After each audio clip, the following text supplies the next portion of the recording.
আল্লাহ তাআলার কুদরতি পা জাহান্নামের ভেতরে ঢুকিয়ে দিবেন।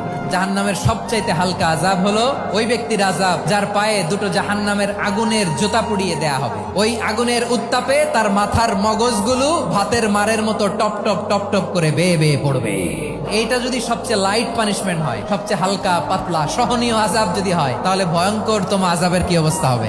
জাহান্নামের অবস্থা এত ভয়ঙ্কর হবে, জাহান্নামের ভেতরে লক্ষ লক্ষ কোটি কোটি কাফির মুশরিককে দেওয়ার পরেও জাহান্নাম বলবে হালমিম মাজিদ, আরো আছে নাকি, আরো দাও, আমার ক্ষুধা নিবারণ হয় নাই। জাহান্নামে তো উত্তপ্ত হবে, জ্বলন্ত হবে, ভয়ঙ্কর হবে। জাহান্নামের এক অংশ আরেক অংশকে খেয়ে ফেলবে। আল্লাহু আকবার।